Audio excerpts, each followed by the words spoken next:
Welcome to the show that is the reason why the good Lord invented the internet. It is the Mike Sasson Show on the River's Edge at www.riversedgepgh.com. You're listening on Tuesday at 9 in the morning. Thank you very much for listening. Or you're watching us live on Facebook Live or on YouTube or any of the other visual mediums that we do put this show on. Or you are listening to us on several of the podcast formats that we put the show on, whether it be SoundCloud, Google Play, or iTunes, or you're listening on the TuneIn Radio app across the planet Earth. Again, my name is Mike Sasson. I am the host of said show. Over there is the greatest producer in the history of Internet radio, first ballot Internet Radio Hall of Famer. Currently, if you want to visit the Internet Radio Hall of Fame, it is located outside of a Walmart Supercenter in La Crosse, Wisconsin. Anyway, in today's show, we're going to be going over the Beatles' first broadcast on Ed Sullivan with Fresh Eyes with Alex. Also, we'll be going over who we think would be a Trump supporter if Friends was taking place in 2018. Also, we're going to have a very special teacher of merit in which this time the husband of the teacher got involved. Very interesting. I'll tell you about that. Also, a judge stole something from a former employee. We're bringing it up, so it's not just like normal stuff. Also, there might be $55 million in gold somewhere close by. I'm going to tell you how to get it because I want all of the people who listen to the River's Edge and watch the Mike Sasson Show on any of the other formats to be wealthy beyond their wildest dreams. Again, it is the post-Easter celebration for the show. Post-Easter. And Alex, thank you very much for joining us today. Oh my God, you're welcome. Thank you. I don't know what would happen if I didn't join There would you. be no show. Anyways, you go all out for Easter. That's one thing that I've found out. You go all out for most holidays, but you definitely go all out for the Easter. Because it's my favorite. Is it your favorite holiday? Yeah. I wanted to go over some things because you really love Easter, but most people, Easter kind of gets blown off. It's just like, oh, great, we're going to get together. Because they're stupid, mostly. Why is that? Why are they stupid? Yeah, I can't really they get? speak for them. Oh my God. Oh my God, it's talk. I hate my phone so much. You sounded like a frog at first, to be honest. I hated my phone so much. It's playing the video that I played earlier. God, what's happening? See, this is why, in full disclosure, I need a new phone. I don't like my phone, but here's what I did because I'm a nice brother. I helped pay for my brother's plan. So I should be getting a new phone about like 8 months ago, but because I'm such a nice brother, I let him take the phone. So now my phone is being stupid, and I'm glad you still haven't gotten rid of it by this point. There we go. Son of a bitch. Anyways, I should be getting a new phone, but I gave it to my brother because I'm a nice guy because he cracked his phone because he's an idiot. So now I need to get a new phone. I don't even know why they did that. Anyways, because everything's running slowly. It's just, it's one of those times where you just, like, you ever have that moment when you're driving your car and you're just like, okay, I just need to get another 3 months out of this bad boy. Yeah. Then I can get, I'm at that point with my phone. That's been my car for the past like 2 years, and it's still somehow kicking. Yeah, well, I might be throwing my phone underneath your car. Anyways, don't do that. Don't do that. Why? It might jeopardize hurt the car. my car. Yeah. The phone would survive. The car would. Yeah. The car wouldn't. Okay, but here's my thing about Easter. It's a very poorly marketed holiday. It needs to do some things to like pick up its like. No. What? Okay, you're disagreeing with me. Why? Yeah, because I don't like Easter being like a huge thing. To me, like I really like Easter because it's a one holiday where it actually feels like a day off. You know, like I still get together with my family, but it's a much more relaxed. Like any other holiday, we're like, you know, it was stressed out because everyone has to get gifts or like meal is super important and things like that. And if it was more marketed, I feel like people would maybe care about it a little bit more and like be more stressed out about it. But here's the problem I have with Easter. I'm already getting that Sunday off for the most part. So I'm not getting an extra day off. With Thanksgiving, I'm getting a Thursday off. That's big. Christmas, I get a day off. I don't have What do you mean? Well, most people, I would sit there and say, you get Christmas off. Yeah, but I'm saying if it's on a Sunday, then same thing. No, then you usually get like the Monday off. You get a day off for Christmas. Nope. Most do. Unless if it's a one weird day where it does fall on a Sunday and your boss is an inhuman asshole, then yes. But in most cases, most years, you get a day off. Don't you spend Sundays with your family anyways? Nope. Yes, you do. Not really. I mean, if there was a day in which I would spend time with my family, more than likely it would be Sunday. But again, that makes it less special because I'm just spending another day with my family. I would sit there and say, pick a day. We should celebrate Easter, get Monday off. That'd be big. That would help with the whole Easter thing. I like the candy aspect. People usually have Friday or the day after off too. No one has. Certain people have Good Friday off, but not a lot. Not to Christmas, Thanksgiving level. Right. So I'm just saying we need a day off. Sure. I mean, and you know, get if you gifts, don't want to work at all in your life. Yeah. I never want to work a day in my life. I'm sick of this whole working thing. I really want to stop. I want to retire. I want to retire in my early 40s, but they won't let me because apparently you're supposed to have saved money at that point. Yes. There was a story That's how that works. that I didn't get to on one of the shows a couple weeks ago, and I thought it really showed my feelings towards the universe, and so I didn't get to it. But I read this article where it says, married couple loses life savings when the boat that they purchased crashed. And I'm like, oh no, that's terrible. Well, I read the article, and it turns out that these two people saved their life savings and bought a boat, and they were going to travel around the world. And I'm like, oh, that's awful. Then I read that one of them was 26 and the other one was 24. And I'm like, go to hell. You have a lot of time after that to you can make more money. Yeah, you were just essentially two rich people that decided they didn't want to work anymore at 24 and 26, which is why the universe decided to destroy your boat. It'd have been sad if they would have been like 70 and their boat destroyed. But like why was this a story? Who was reporting on this? Who cared? Like it was in like Huffington Post or something like that. Because the headline, it's all about the headline. Yeah, it's all about the clickbait of the headline. Goes couple loses boat loses life savings. So I'm like, oh no, I was expecting to see some elderly couple that had waited their entire life and raised children and sent kids to school and volunteered, and he was a veteran and all this other kind of stuff. Nope, 26 and 24-year-old kid lost a boat. Go to hell. Anyways, Easter, give me a day off. That's what I'm thinking. Okay. All right, moving on. I got a really great compliment this past weekend. Had a great couple shows at the Comptra Theater up in Cranberry with the great Dave Bracey and the great Ed Bailey. The first show was jam-packed, 125 people.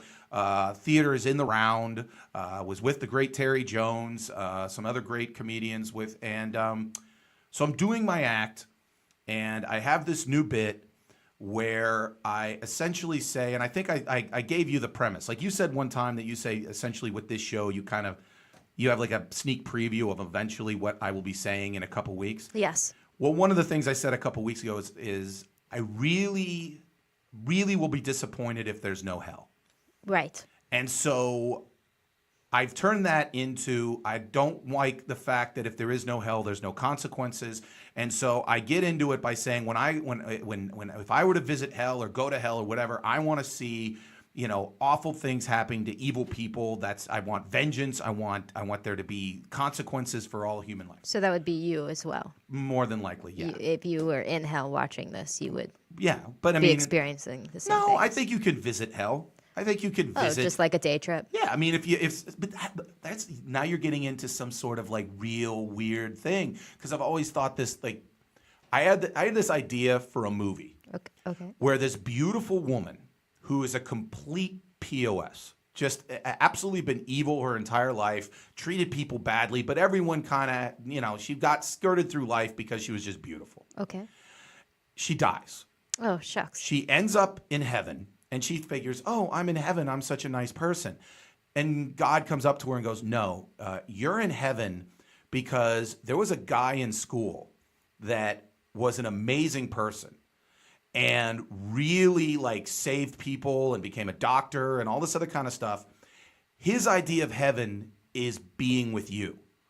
So you're here only because he wanted you here. And so if you don't treat him right and he keeps that idea, you're going to hell. Oh, So that's my thing. is that's that a good movie idea. Thank you. And wouldn't it be Probably shouldn't have told anyone because now someone's gonna make it. dibs? No. That's how that works. That's how the whole Hollywood system works, dibs.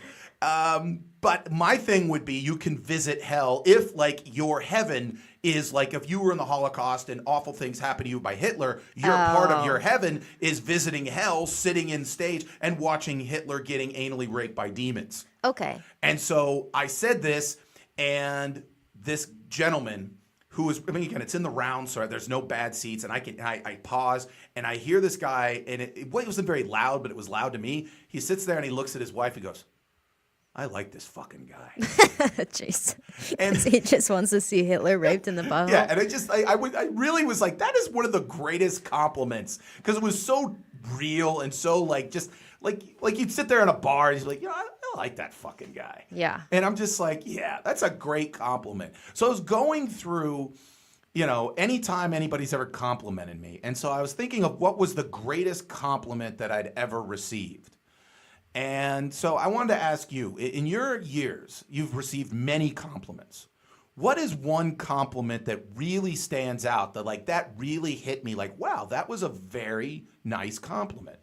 I don't know about the greatest compliment. I did get a very nice compliment last week after Scarpace's. Okay. There was a comedian there. I think she was from Ohio. Okay. Let's say Ohio. Okay. Sounds like where comedians come from. Yeah, I'm not making her up. She's real. Okay.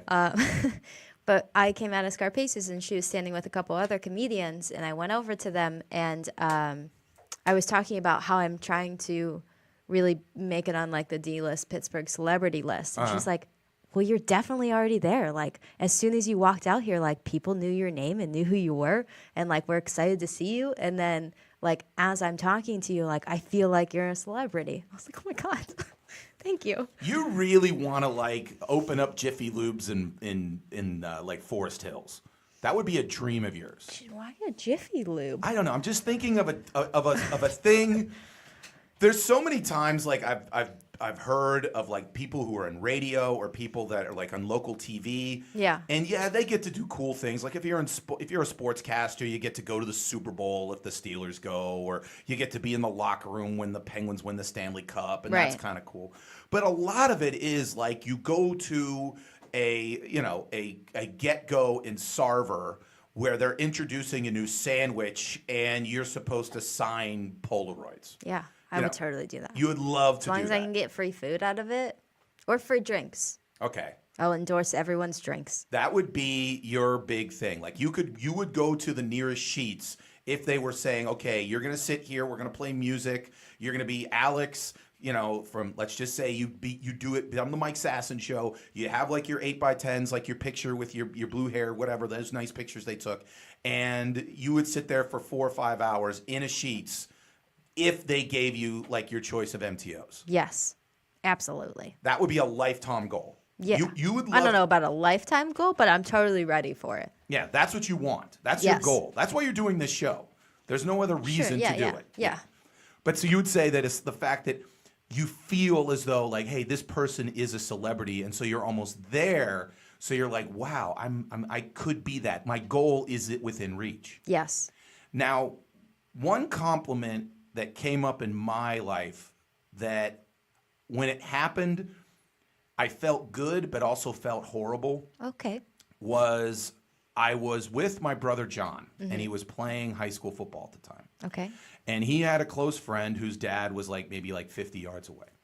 And so my brother John was with his friend at the, watching the, sitting there with his dad. And I see my brother John with his friend, and I wave at him, and my brother goes, hey, come here, whatever. So I walk over to the gentleman who's the dad of my brother's friend, and I go, hi, my name's Mike Sasson, whatever. And we start talking for about, let's say, 10, 15 minutes. The next day, my brother John talks to me, and he goes, you know what Mr. Smith said about you? And I'm like, no, what did he say about me? And he goes, you know what? When I saw your brother I thought when I saw him that he was going to be one of the dumbest people that I've ever met in my life. But after talking with him for about 30 seconds, I realized he was actually one of the smartest people that I've ever met in my life. Only took 30 seconds. Yeah. And so that, again, a point, wow, that was, wow, that this gentleman thought that I was, an intelligent conversation. But at that moment, he also said to me, I look like I would be dumb. Yeah. And that kind of makes me feel bad that, like, if no one meets me and I walk down the street, they're just like, hey, there goes a dumb guy. Yeah, I mean, there could be worse, right? Really, what could be worse than people assuming that you're a dumb guy because of how you look? People could assume that, like, you do really horrible things, What would you look That like? you're like a murderer. People could assume you're a murderer. What kind of look does a murderer have? It's just Very like scary. Like a shifty eyes and all that kind of Yeah. stuff? Just very, very sketchy. Like, you kind of, when you pass them, you're a little afraid. You flinch a little bit, Okay. Well, let me ask you, what's the biggest put down anybody's ever given you? Someone called me a pizza face once. Pizza face? Yeah. When was this? In elementary school? In middle school on the bus. In school, now, how did this come up? The guy just said, hey, Alex, pizza face. Well, how did this come up? I don't really remember. I Okay. just remember that he told me I had a pizza face. And this destroyed you. It really did. I definitely either cried on the bus or went home and cried right after I got off the bus. Okay. And this really affected you. Like, you looked in It the mirror. did, yeah. And I was like, oh my God, I do have a pizza face. Yes. Now, you talk about, like, the wounds that, like, never stop, that are there for the rest of your life. The school bus in elementary school is one of the roughest. It really is. It's really one of the roughest. Especially if you don't have any friends that live by you, Yeah. That's the worst. So I was on this bus, and I had gotten on the bus, and I was, like, in 5th grade, so everybody's starting to get, like, boyfriend, girlfriend kind of stuff. And so this girl is talking to a buddy of mine, and she's like, why don't you go out with Judy? Judy's a nice girl. I heard Judy likes you. Judy's a nice girl. And he's like, oh, yeah, Judy's a nice girl, whatever, trying to kind of blow it off and everything like that. And he sits down in the seat and across from me. And she's still in on him. It's like, Judy's just so nice, and you should go steady. And she's really cute, whatever, all this kind of stuff. And he's just like, I'm not trying to be mean. I just don't want to go out with Judy.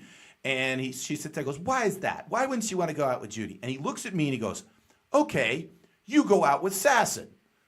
And she looks at me and she goes, oh, okay, I get it. Jeez, that's horrible. And I'm just like, what the hell you get me in on this for? That's like I wasn't a part of this. I wasn't a part of this at all. But apparently, like, I'm a symbol for, like, I'm just like Judy. Yeah, I'm just like Judy. Now, if a 40-year-old me would have been like, well, where's Judy? Maybe me and Judy should get together. We'd have been happy together. Aw. But no, Judy, she's awful now. No, I'm kidding. There's no Judy. But that really did happen. I just made up the name. Okay. Yeah. Judy. Yeah, Judy. No one's named Judy. I mean, people are named Judy. I never knew a Judy in school. I haven't known anyone my age named Judy. Yeah, it's an old person's name. Yeah. I've had aunts and family friends named Judy. But not currently. No younger people named Judy. You know what you also haven't seen in a while? No, what? Roseanne. And Roseanne came back Yes. this past week to gigantic numbers. My parents were pretty excited, actually. I didn't expect that. Excited about the return of Roseanne or excited about the numbers? Excited about the return of Roseanne. Okay. And, well, I mean, for a time, there's a certain time in your life where you watch a lot of TV. And Roseanne was like the biggest show on television at that moment. Like, Yeah. you watch a lot of TV from about 6th grade up until like your freshman year in high school. Because you don't have a car, none of your friends have cars. So you're pretty much, you go to school, you go to your sports practice, you come back, and you got to watch TV. Sure. And so at the time, Roseanne was a big time show. And also because of the fact that the show was about middle America, and we were from Pittsburgh, and the house looked a lot like my house, and the couch was, looked a lot like my couch in my house kind of deal. Yeah, that's what my mom said. She said that that's why she liked it a lot, because it was very relatable. Like, she came from, like, a not rich family. Yeah. Like a pretty poor family. And, like, she was like, this is the most relatable show that wasn't like over the top. Yeah, you know, I mean, like it wasn't like dysfunctional family. Well, it wasn't like there were shows in the '70s like Good Times and like All in the Family, which were like you said, they were almost over the top in terms of their depiction of kind of middle class people and stuff like that. And Roseanne was kind of very much you can almost smell what the house smelled like, all that kind of stuff. But it got huge numbers, and you know that they got huge numbers when the headline in a couple of the online articles were producers and executives at ABC shocked at the numbers.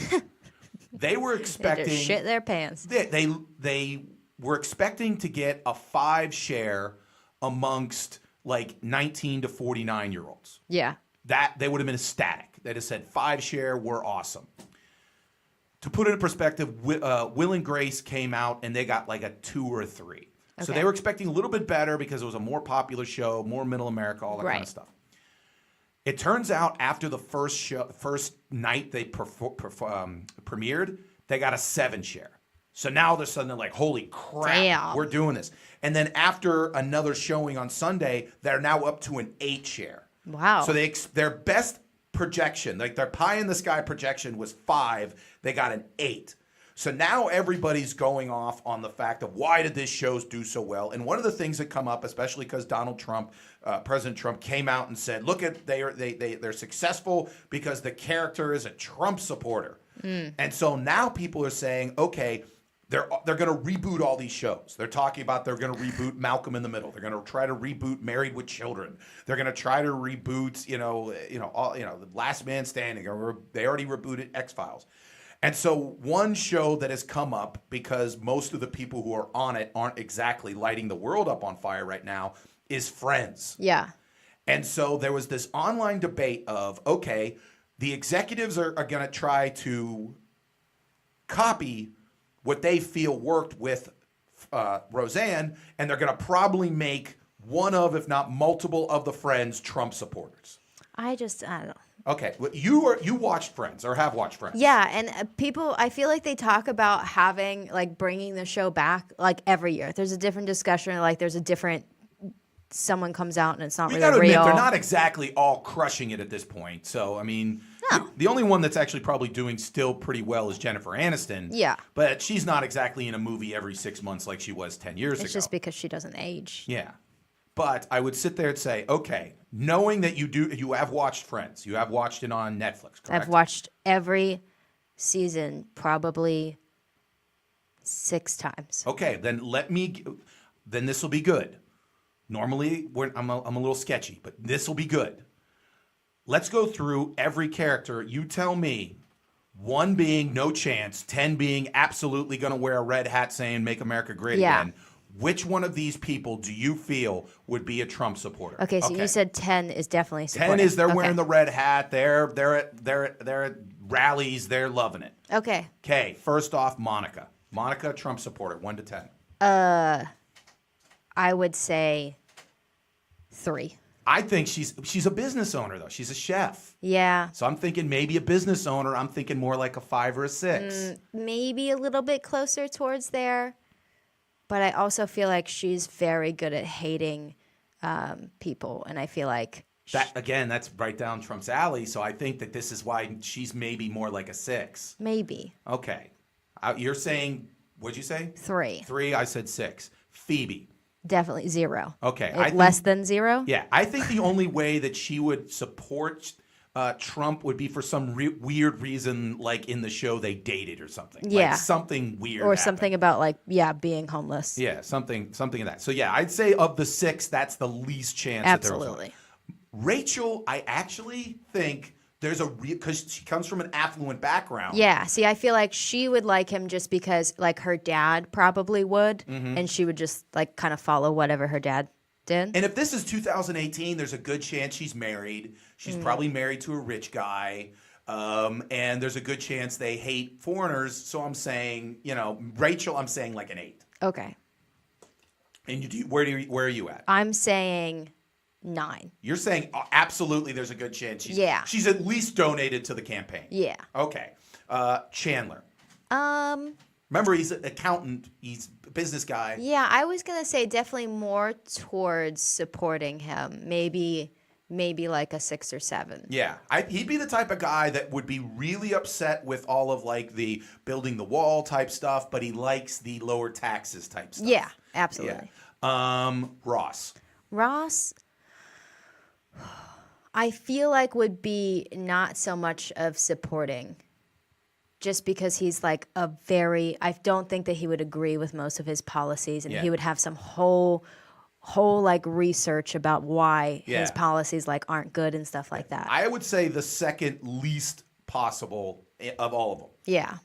I would say very uber liberal, that kind of stuff. Yeah. Finally, Joey, my opinion, there's a good chance. I'm saying just because he just likes the fact that he says wild crap. Yeah. Like, he doesn't know anything about like the policies or anything like that. He just thinks his wife's good looking and he just says just weird crap. I'm putting that at like a 6.5. Yeah, I'd say so. Or he'd probably just do whatever everyone else was doing. Yeah. I feel. So he would, if he was, or he really wouldn't. I'm sure that he really wouldn't know what was happening. Let's be honest. There's a good chance he wouldn't vote. Yeah, definitely wouldn't vote. But I think that because he didn't really pay attention to most of what is happening, you would probably see Trump more than anything else. So he would be on his side. So right now, I would say the two that I think are the most solid would be Rachel and Chandler. Mm-hmm. And least would be Ross and Phoebe. Yeah. Okay, now, other people. Of the Seinfeld characters, give me the one that you think would be the most liked that you would say that there would possibly be a Trump supporter. I don't know any of the Seinfeld characters. Okay, my opinion, George. George, because he just has a lot of hatred in him, a lot of anger. I think that would manifest itself in wanting to ultimately do something like that. Yeah. So I'm thinking that. Give me a show from the 1990s that you're a big fan of then.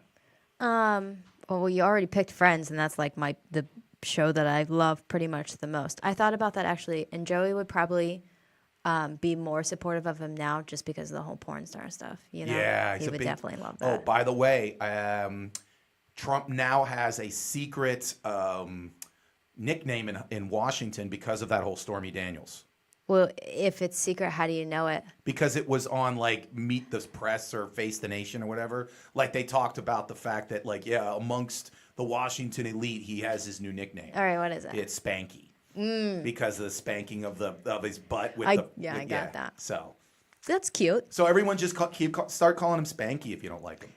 Yeah, it's cute. Yeah. There you go. Would you think that's cute, or would you like? Do you Kind of think like a dog. Do you think he could turn it into something like, I'm Spanky? Yeah, absolutely. If anyone could, I feel like he could. Okay. Well, hope Spanky's having a good time. We're gonna have a good time because after this, it's Bar Thoughts and Experiences. And last week we got inundated with female viewers because we said we were gonna help you pick up dudes. So I said to Alex, we've hit ratings gold. You gotta help us and help the women out there pick up dudes. So next segment, Alex is going to go through that. Then I'm going to go through my bar thoughts and experiences where I was told, not my bar thoughts and experience, my top 5, where I will be telling you what someone said of me, of what time of comedian I am.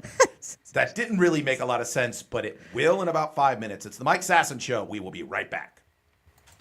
Brian Crawford letting you know that Kevin Slogic, my State Farm agent, in Allison Park is here to help life go right and reminds you that you're listening to the River's Edge Radio Network.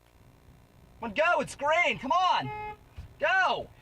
God damn it, Brian. You need to calm down Yeah, with the road I'm sick rage. of these people, these assholes. The road rage, man. You gotta calm down on the road rage. Well, I want to get to where we're going. We have a lot of great stuff coming up. We're going to Falling Water, Bicycle heaven. the Mattress Factory, Tuck Knob. Trundle Manor. All right, which way do I go?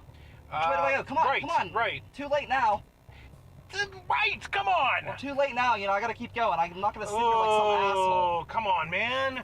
All right, you're listening to the Culture Cruise. You can find us at riversedgepgh.com. Your local Pittsburgh area museum podcast. Yes, riversedgepgh.com, and come take a ride with us. You are listening to The River's Edge at www.riversedgepgh.com, or you're watching us on Facebook Live or YouTube, or you're listening to us on TuneIn Radio, the app that you can listen to radio all across the planet. So thank you very much for supporting the River's Edge, supporting local music and the best talk on the internet. Also, you might be listening to us on any of the podcast formats, iTunes, SoundCloud, Google Play. And right now, because just to give you a little bit of background, last week, Alex did a segment to where she does bar thoughts and experience. She does that all the time. She gave her pointers for women to say how you pick up dudes. Now, I thought, good segment, but our show, if you normally look at our viewers, especially on YouTube, because we get those back immediately, typically we're about 60-40 men, 60 women, 40. Right. Last week, it was flipped. Women 60, men 40. And I think personally it's because we put in the description of the show, Alex helps you pick up dudes. So this week, she has some more ideas. It's Bar Thoughts and Experiences with Alex. Maybe y'all can relate. My style's dope anyway, that just slice it. And by the way, I didn't tell you to do this. You just instinctively know how to get those big time ratings. Well, it's just really all I've been doing lately. It's just picking up dudes left and right. So, you know. Yeah. Now you're getting a More lot experience. of experience just picking up dudes. Yeah. Picking up some strange. My tips this week are how to pick up a man on a holiday. Since On a yesterday holiday. was Easter. Okay. So but you don't leave your house. Oh, no. It's just like you would get a date with someone. Ah, okay. Yeah. You're not like taking them home right away, but Okay. you're locking things into place. Okay. You know what I mean? Mm-hmm. Especially if you haven't seen that person in a while, this is a good time to get in. So this is somebody that maybe at one time you had a relationship with and you're coming back, or you know what? Yeah, there was a little bit of sparks flying, but it just Yeah. wasn't the right time. Yeah, or maybe you just this could be your time to start something with someone who like you've definitely had interest in, but like haven't taken it to the next step. Mm-hmm. You know? There's a thing that athletic directors at major universities always have a list in their drawer of if their football coach leaves or they have to fire their football coach or their men's basketball coach or whatever. They have a list always updated of available coaches that they'd like to pursue if they had to get one. Ooh. Do you believe that women, and so this is for the men, Yes. look in there, you're already answering the question. If they sit there and say, okay, if I have to get another guy, here's my list of the 3 or 4 that I'm going to go for in the first time. Yes, absolutely. So- if you're like, I need like a wedding date that's gonna be great right now. Okay. You pick from those people. Now let me ask you, would you say that the wedding date guy is more of a nicer, gonna meet the family type? He's not gonna be the, hey, I just want to bang him in the back of like a near a Right. dumpster on the south side type guy. Right, yeah, he's a little classier than that. You know, like would bang in the bathroom at the wedding, Uh-huh. but like is totally acceptable for like meeting your family or whoever's wedding it is. So he cleans up nice, is what you're saying. Mm-hmm. Okay, how do you get a dude during a holiday? Go. Okay, first of all, while you're at your family party, get a little bit tipsy. Get a little bit more than tipsy.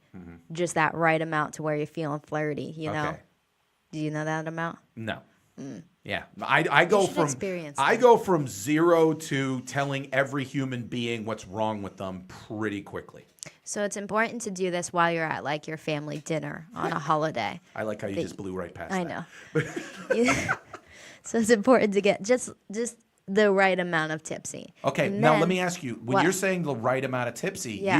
you got to get drunk enough to where you know that, like I know some comedians who talk about that they want to go on stage after a drink and a half. Because if they go with a drink, they might be a little too nervous. If they go with 2 drinks, they start to get a little bit, they're not on their game. Right. So they know that their tolerance is a drink and a half. Yeah. So in your case, do you know how many drinks that is for you? Mine's about 2.5 glasses of wine and a little bit of whiskey because that's what I had yesterday. Okay, so you're saying 2.5. Don't go to 3 because then you're a stuttering, slurring mess. Yeah, and you have to like pick. I feel like the kind of alcohol is also super important. Like if I'm trying to like get into that flirty mood, like wine and whiskey for me are like that's good for me. Now let me ask you a question. Then let's say beer. Beer is not good for you in that case. No, it makes me feel bloated. I don't want to talk to anyone. Yeah.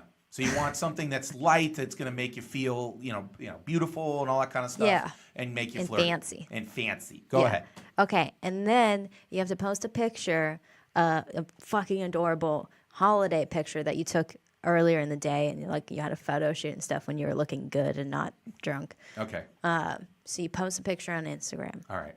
Follow it up by a super adorable family Instagram story. Okay. So that people know that you're not alone on the holiday. Mm-hmm. But your other picture that you posted has to be by yourself and super fucking adorable. So you're saying 3 social media. 2. Well, you have the story, then the 2 pictures. Just one picture. One picture. The story is the family. Okay. So you're saying one picture with you. Yes. Looking good in your Adorable. Adorable. Not sexy as hell though. No. No, It's a holiday. Okay, so when you're we're like celebrating Jesus and Okay, stuff. but you look damn good. That's Yes. how you celebrate the Lord and Savior rising is by looking damn good. Yep. This is Alex gussied up. This isn't Alex going to the South Side looking for some Exactly. looking for some strange. Some strange. I was thinking of a euphemism for a penis, but I didn't. Whatever. Anyway, so 2 key social media: 1 where you look adorable, Yes. and 2 a story where you're with the family, so they know that Bam. that your family likes you and they still do. Yeah, and that you have like fun and you're Yeah. like, whoa. Okay. Just like that. Whoa. Yeah. Yes. Anyways, you wait until that person either looks at your story or likes your Instagram post. That's super important. If they don't like those things, they're probably not worth talking to anyways. Okay. And just throw them right into the garbage. So how closely do you watch who likes your Instagram? I pretty much look for the same people all the time. Okay. That's really how I judge if my Instagram is doing well. Like there's a few people that I like when they like my post, it makes me feel a lot better than anyone else. And I'm like, I very much appreciate it.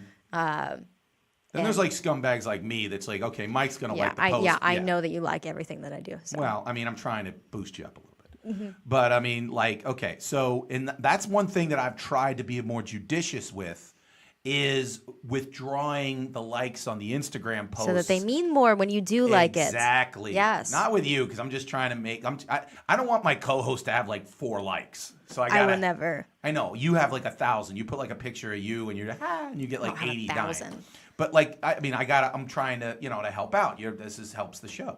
But there are certain people that okay, I'll like certain photo, but then pull back on certain ones to make sure that it's not like I like every single one. Yeah. Yeah. Yeah.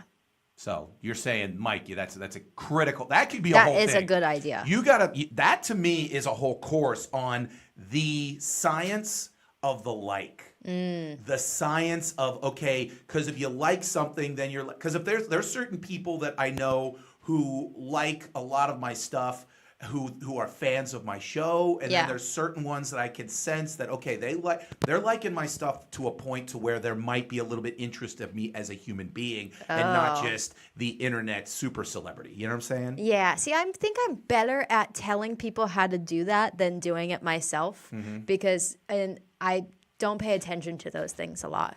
And then I regret it immediately afterwards. Well, let me ask you also in the fact that like with women, like if you posted a bikini pic, 250,000 likes. Big time likes. That would, okay. Yeah, big, but a lot of likes. Yeah. You and now you and your boyfriend. Yeah. There's like 4 likes. No one likes pictures of me with anyone else. Yeah.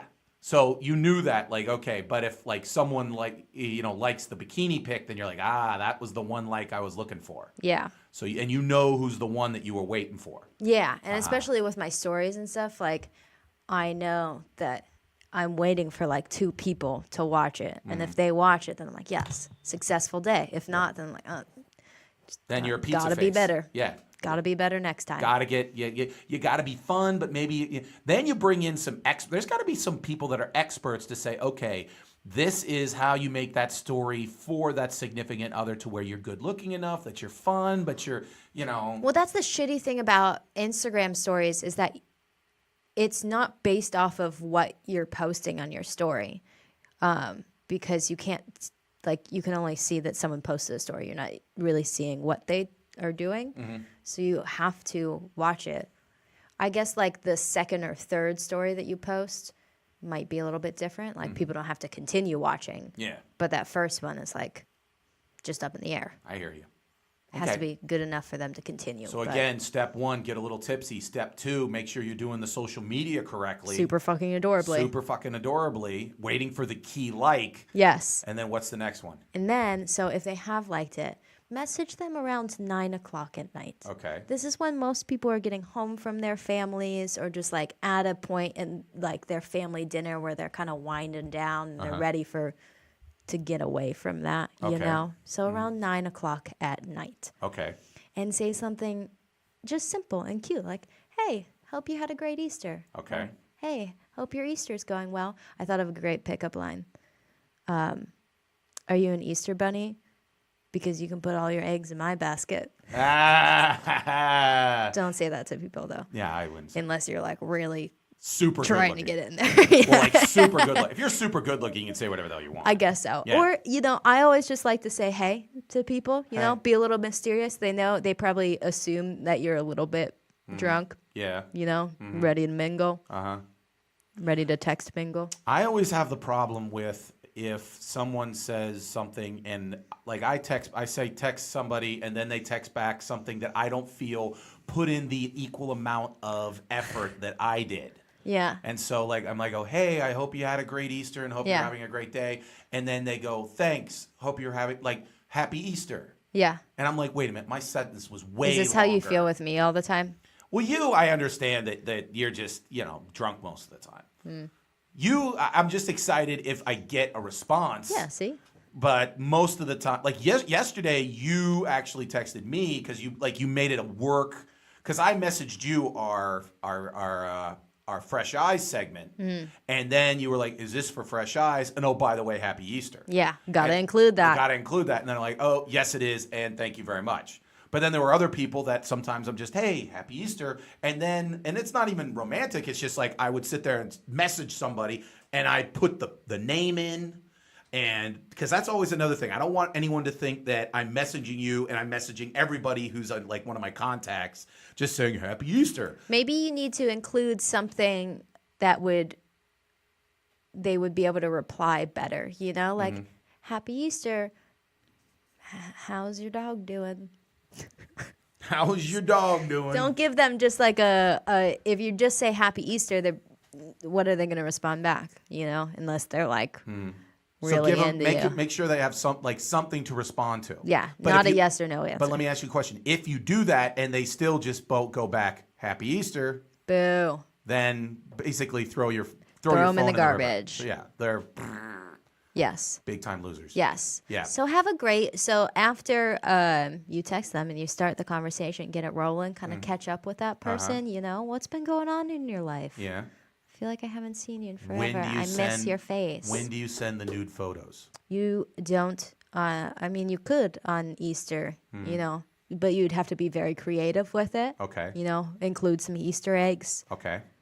Strategically placed Easter eggs Yes. and baskets. Yes. Ooh, bunny ears? Definitely. There you go. Yeah. So you're saying And then you have to then you'd have to close. I would say maybe it depends on the person you're talking to for the Okay. nude photos. Maybe wait a little while so you know, you don't want to give away all the goods. But what if Before you get immediately the that date. dude? What if immediately the dude's like, "Hey, I'd love to get with you," and then sends you a picture of his penis? I probably wouldn't. I don't think that I would talk to that person. You'd be like, "Hey, I'm just trying to say Happy butter Easter." me up first. Yeah. At least buy me dinner first, you crazy bastard. or at least have a conversation with me first, Yeah. you know, not just Happy Easter. Here's my dick. So He has risen. that's But again, let's terrible. go over it again. Number 1, get tipsy enough to where you're flirty. Number 2, make sure you're strategically finding and putting an adorable picture and a family story on Instagram. And then 3, around 9 o'clock when everything else goes down, then you message them, you go in for the kill, and you set up something for the future. You set it up. You say, you know, would you want to grab dinner with me sometime? In that voice. In that voice. And then they're like, yes, when and where, I'm there. And you're like, oh my God, great. there you go. I'll see you then. Boom. Have a beautiful night. Then you're ready to rock. Yes.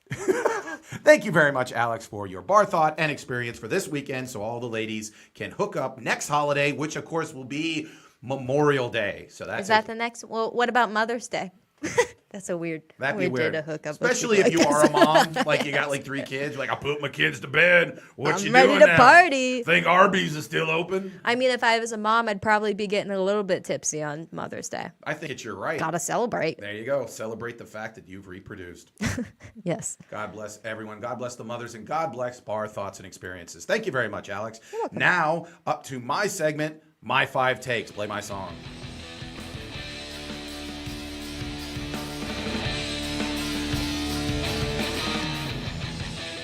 Take number 1.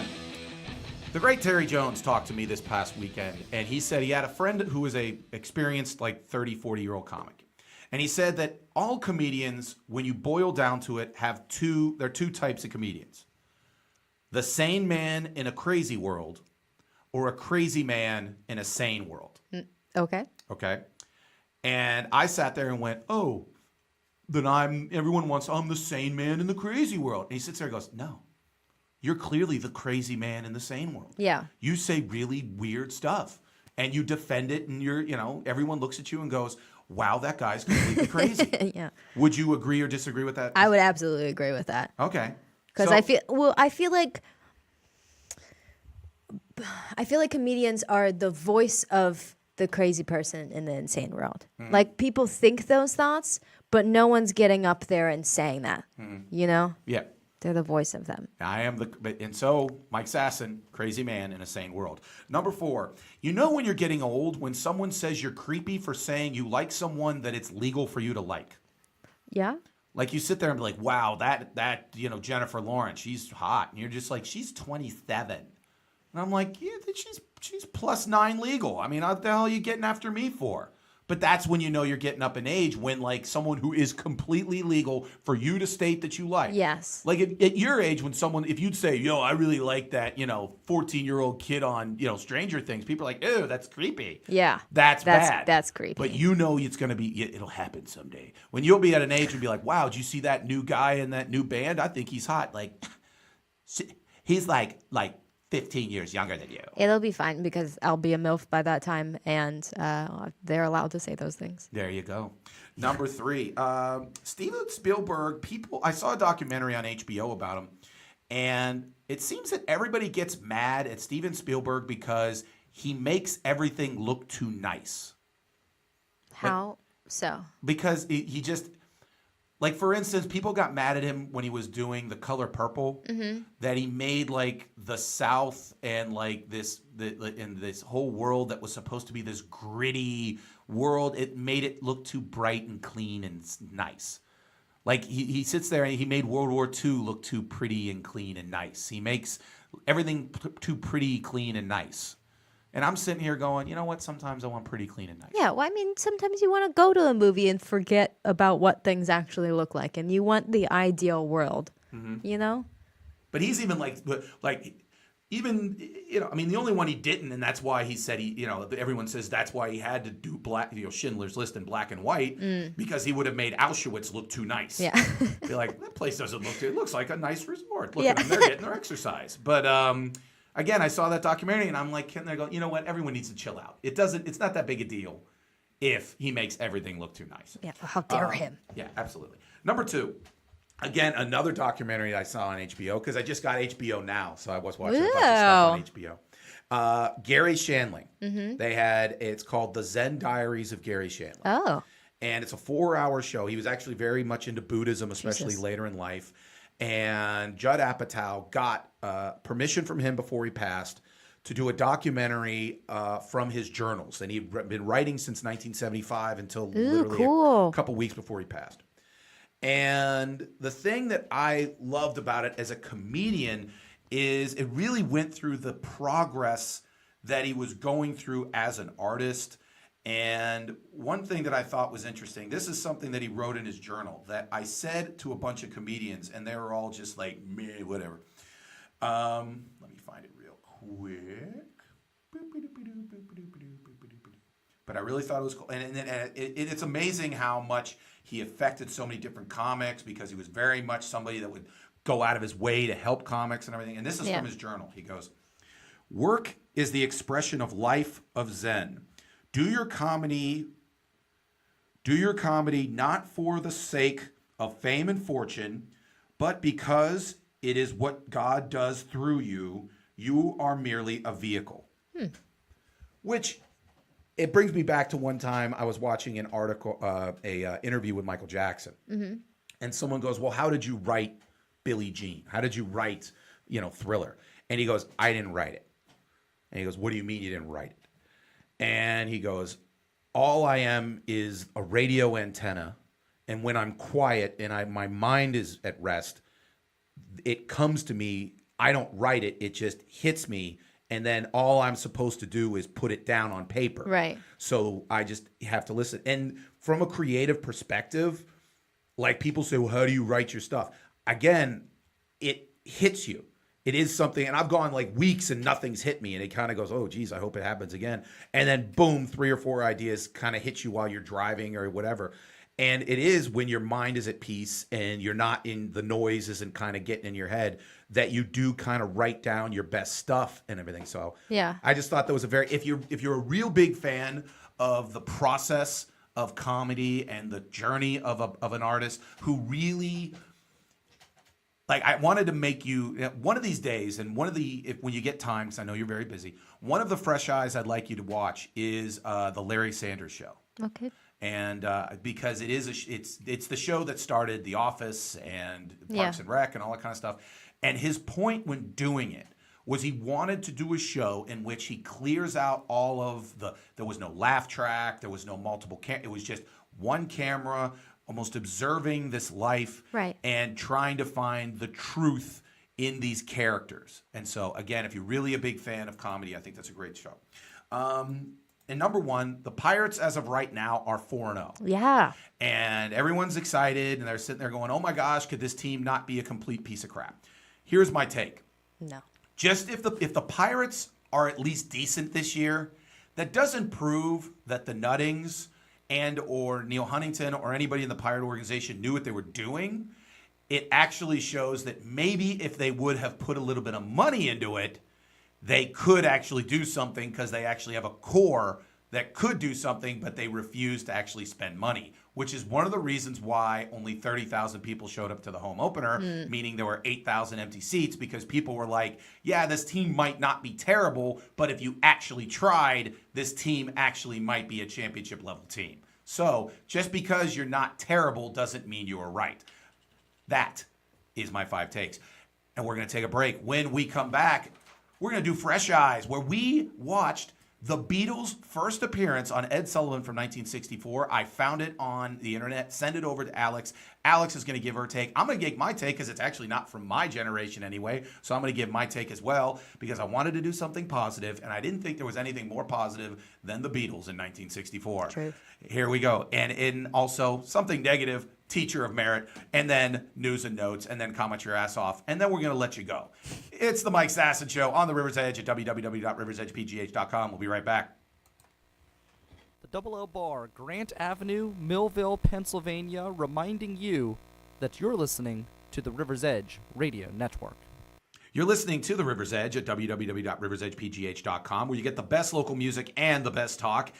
And part of that is the Mike Sasson Show. You were listening to the Mike Sasson Show on the River's Edge, or you're watching us on Facebook Live or on YouTube, or you're listening to us on TuneIn Radio across the planet Earth, or on several of the podcast formats, either iTunes, SoundCloud, or Google Play. My name is Mike Sasson. That is Alex Clemens. And what I have Alex do every week is watch something from a previous generation where she gives her take from the modern generation. It's called Fresh Eyes, and she plays a terrible song before it. Go ahead. They come to you for things that he just can't buy. Smile up until the day they leave you. I thought I'd give you a different part of the song. Maybe you'd like it more. Nope, like it less. Anyways, Alex, on February 9th, 1964, America got its first look at a band from jolly old England called the Beatles. Jolly old England. Jolly old England, across the pond. And a couple facts about that, which blows my mind. The Beatles played 4 songs. 73 million people watched. Seems accurate. Now, here's the thing. At the time, because there were a lot less people in the country, now there's like 320 million people. At the time, there was like 160 million. 40% of the people in the country watched the broadcast. To put that in perspective, 30% of the people this year watched the Super Bowl. So more people at that moment were watching the Beatles on Ed Sullivan than watched the Super Bowl this year, which is typically the most popular show. A couple other facts about it. George was sick. He actually had a 102-degree fever. Aww. But he powered through it. They got paid in total $3,000 for the appearance. I think kind of cheap at the point. Yeah. And again, they had the number one song in the country. They had already been very, very famous over in England. And the legend goes that what had happened is that Ed Sullivan, who, if you don't know who he is, he hosted a show that was the biggest show on television for 20 years. And he was a perfect host. He wasn't a comedian. He wasn't anything. He was just a great evaluator of talent. Yeah. And he was in London with his wife, and he was at the airport, and he saw these unbelievable mobs of teenage girls. And so he asked one of them who the heck that was, and it turns out it was the Beatles. And so that was the legend.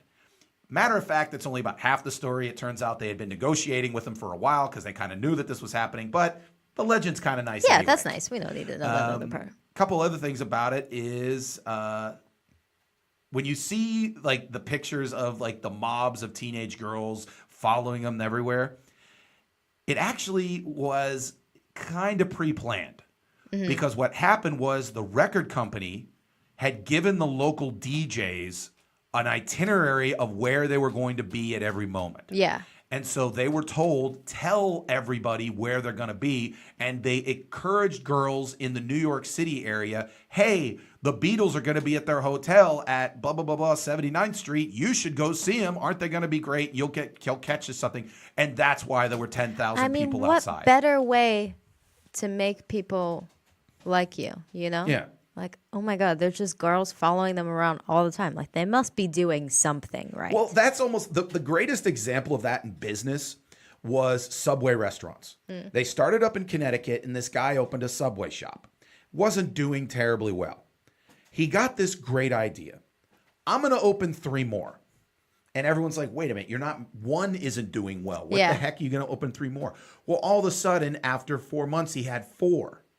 So people started to assume that he was doing great. Right. So everyone went and tried his hoagies because everyone's like, hey, if he went from 1 to 4 in 4 months, this place must be doing gangbuster business. Yeah. And that's where he got the whole concept of put a Subway on every corner because everyone assumes that they're doing great because, they're all over the place. Yeah. So. And then you got it. And then you went Subway. Now, was this the first time you had ever seen the Beatles on Ed Sullivan? No, I've seen clips of this episode before. But had you watched it in continuous the way it was here? No, I don't think so. Okay. What were some of your immediate thoughts when you were watching it? What are the girls screaming about? Do you think they have little signs in the audience that are like, scream now, Well, that's one of the things that I think talks about the time in that teenage girls were not allowed at all. I mean, remember, this is a time when it was really expected almost by your 18th birthday that you would have met your husband. Right. So if you were 14, 15 years old, you would you were not supposed to have ever had sex. You were supposed to have never you had no thoughts, and sex was baby making. And now all of a sudden these guys show up and you find a place where you can scream your head off. Yeah, and I mean I definitely understand screaming and being very excited about it, but there's just certain parts in the songs you're like, what? They were doing the same thing 5 seconds ago and you weren't screaming like a crazy person. Well, the one part that I thought was funny was when they went, woo, and they shook their heads, and the place just goes nuts. Yes. It's a very exciting part of the song. It's very exciting. Well, that's the other thing that got me about the song, about the performances, was they were actually very poised. Yeah. They were very much in control. They weren't running around. They were in suits. Yeah. I mean, it's a huge difference than, you'll see Jimi Hendrix in 3 or 4 years. Yeah. anything like that. I mean, it's weird to think like, right now, and I'll have a couple stories about, these kids are just animals. My mom tells the story because she was a big Beatle fan at that moment, how my grandma, her mother, was petrified of these guys. Yeah. Like they were the Antichrist. Yeah. They had the long hair. They were just weird and all this kind of stuff. And you look at them, they're insane. They're fine. Insanely tame compared to what you'll see. I mean, this is 1964. Yeah. What you'll see in 1969. Yeah, if only they knew. If only they could have like predicted that. Everyone would have been fine. Yeah, they would have been like, yeah, these are nice, whatever. But also the other thought I had was you talked about a couple weeks ago of having, a boy band that plays in a band and all this other kind of stuff. When I was watching this, I'm like, really what she was describing was pretty much the Beatles. Yeah. Because they all... More dancing. Yeah, more dancing. Well, later Beatles when they got into more dancing. Yeah. But one of the things that I thought of is they really developed kind of the boy band archetype. Yeah. Paul was the good-looking one. George was the quiet one. John was the bad boy. Ringo was the one you could get because he was Ringo. And cute and funny. Yeah, and I cute. love Ringo. Yeah, he's touring. He's coming to Pittsburgh this year. What are some other thoughts that you had when you were watching it? I personally, I love the Beatles because I was raised to love them. But I mean, to me, watching this compared to watching everything else, like you said, like there is so much less of a charade going on when they're performing, and they don't even need to do any of that stuff. They're just, like you said, standing there playing, and they don't need to have crazy costumes on or like be all like back and forth on the stage or like doing crazy shit all the time. They don't need to do it because their music is good and like that was their persona, you know? Don't you think that if let's say it was, because they eventually do start playing louder. They do start, being a little bit more animated and wearing different clothes and wearing, kind of, they do it, Strawberry Fields and, all that kind of stuff. So it's not like they kept doing this. Right. I mean, the thing from an artistic standpoint is I really liked how they kept growing. They always as artists. progressed. Yeah, always progressed. If they'd have stayed here, they'd have been like, oh, they'd had a great 6 months and they kind of went away. But I think that eventually when people started to get more power and more money and stuff, they could eventually move around more, and then eventually, the Who would trash their instruments, and Jim Morrison would be talking about wearing dirty clothes and leather, and then people would do all that kind of stuff. It was kind of looking at it as quaint, like. A couple weeks ago, Beavis and Butthead, and I don't even know if you know who they are. Yes. Okay, Beavis and Butthead, they celebrated their 20th anniversary of being on MTV. And David Letterman talked about when they interviewed him, they interviewed Mike Judge, who had done Beavis and Butthead.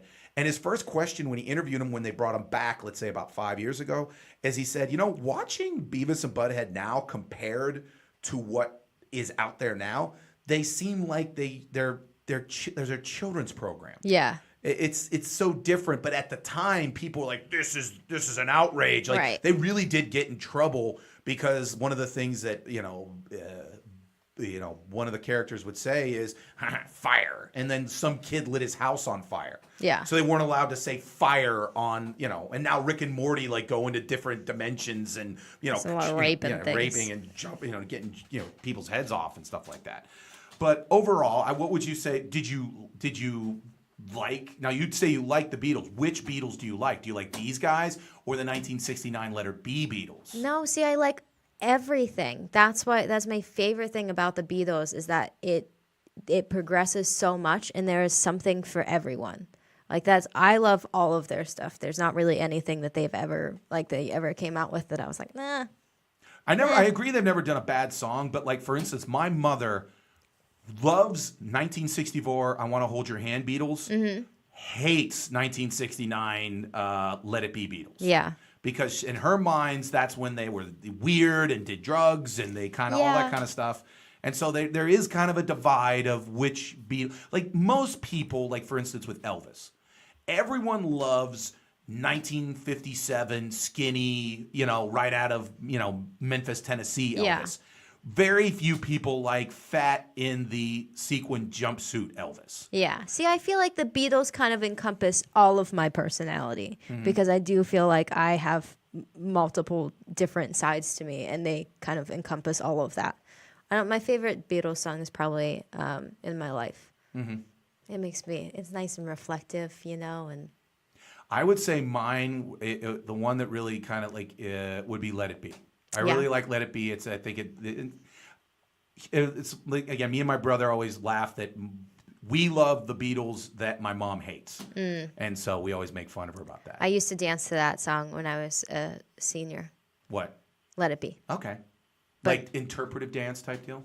No, just for competition, There you go. not interpretive. Okay. There you go. Oh. Like some weird girl on the side of the street dancing to "Let It Be." Oh, well, would not surprise me if that is what happened. Thank you very much. That was Fresh Eyes. Now to one of our favorite segments where we discuss the importance of education. It is Teacher of Merit. This week's Teacher of Merit, again, exposes the fact that if you move to one of the southern states, there's a good chance that your teacher is going to be horrible. This week, it's Brittany Zamora. Brittany Zamora is a 6th grade teacher in Arizona. Again, Arizona, beautiful place to live. Educational system, not so much. She got in trouble and has been arrested for having sex with a 13-year-old student. Oh my God. And performed oral sex on him in a classroom and told the teen that she wanted every day with no limit to have sex with him. Also, Brittany, 27 years old, in the Las Brisas Academy Elementary School in Arizona, had sex with a 13-year-old boy. Now, here's how she got caught. She apparently kept sending texts and nude photos, but the parents had put an app on the kid's phone to intercept and know what kind of messages he was receiving. Oh, man. So that's how they kind of found out. Now, this is where it gets a little weird. By the way, I thought this: if I could quit my job and have sex with you all day long, I would. To a 13-year-old boy. Yeah, so. But this is where it takes. Good-looking 13-year-old. Yeah, this is where it gets a little weird. The husband is actually still fighting for her, in that the husband basically has said that, has told the teen's father that his wife had made a big mistake, but that she loved the kids. And that Zamora's husband also seemingly suggested that he and the teen's father fight each other to settle the bizarre love triangle, suggesting that they meet up to settle this. What? No. There's a level of Bizarre love triangle, it should be nothing. Yes. None of it should exist. There's a level of being pussy whipped. I think the highest level is wanting to beat up the father of the child who your wife was having an affair with. Yeah. That's a level of like, okay, dude, you got to get out of this relationship. What is this girl like that her husband is okay with that? And just like, well, you made a mistake. You made a mistake. You should still be able to teach children, I mean, and we come should on. still be married. We should still be married, and you should absolutely be able to teach children. I'm pretty sure the one picture that is in the pictures you sent me is her engagement photo, but he is cropped out of it. I really would have liked to see what he looks like, because I feel like if he's a super ugly dude, it's like, oh, okay, I get it, I don't care if this guy's the hunchback of Notre Dame. I mean, like, at some point, you got to walk away from the woman who's having sex with 13-year-olds in an elementary school. Right. Unless there's something wrong with you to where you're never going to get another woman in your life. Then you might accept it. At this point, though, I think he could use the whole, hey, my wife left me for a 13-year-old boy to get some pity. I don't think I'd pity that person. I'd be like, what is wrong with you that your wife was having sex with a 13-year-old? I think you could maybe make some like, oh, my wife was mentally ill and I tried so hard to save our marriage type deal. No. No, not going to work. Something Okay. wrong with him. I I want to see his picture. Okay, well, maybe we will, because guess what? She is a Teacher of Merit. Congratulations, Brittany. We will send you a t-shirt as soon as we get the money to find one. Anyways, thank you very much. Moving on to now, news and notes, where we talk about celebrities, mostly fast food, and weird stuff that happens. Play the song.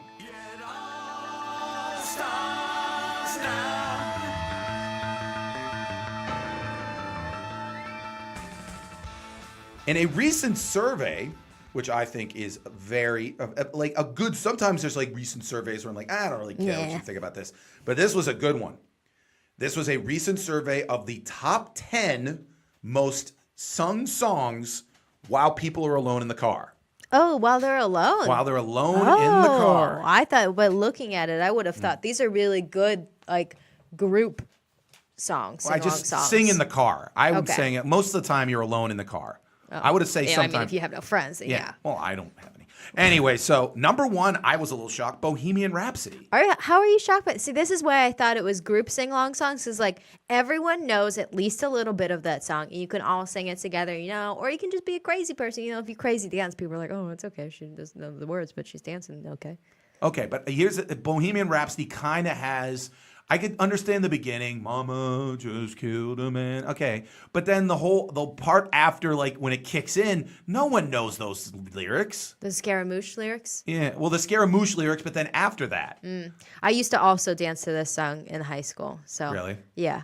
But the thing with me is that when I danced to it in high school for our competition dances, they could only be a certain time limit. Okay. So they had to cut out like a decent portion of Bohemian Rhapsody. So now whenever I hear it, I don't know I don't know like the middle part of it. okay. And it makes me very embarrassed in front of people. Okay, well, good for you. Number 2 was Living on a Prayer. Right. Number 3, Sweet Caroline, which is like, it's gotten to the point that Sweet Caroline, it's too much. Pitt made it jump the shark. These are kind of like if you played these all like at your wedding reception, it would go okay. Yeah, that's what this really should be. I mean, I don't know, Bohemian Rhapsody at your wedding, it's a little I'd downer. be okay. Maybe like at the end, towards the end of the night, like Yeah. when everyone's going home. Definitely Living on a Prayer. Definitely Sweet Caroline. Dancing Queen. Don't Stop Believing. You're definitely singing. I sung that at my sister's wedding. Of course. I Will Survive. That's another one. Wonderwall, which is again the white man's way to impress a girl with a Absolutely. with It works. with a guitar. It works Yeah. every time. 'Cause maybe. No. I know, not on you. Shut up. No, I don't Not think the one you who don't know how to play saves guitar me. either. I know, but I'm an amazing singer. Hotel California. I don't know about that. I like Hotel California. I like Hotel. A great guitar solo at the end. Love the guitar solo. Yeah, at the but you end. like to sing along to it, right? Who doesn't sing along to Hotel California? I listen to its deeper meaning because to me, Boo. Hotel California is about fame and about how it traps you. Ugh. I know, Everyone just wants to sing along, Mike. I know. Only you're listening to it. Hey Jude, again, Obviously. that's a great one. And then Eye of the Tiger. Ugh. What do you mean? I Ugh. could definitely do without Eye of the Tiger. Eye of the Tiger's I could, a if great I never heard that in my life, I'd be okay. I know. You hate getting after it.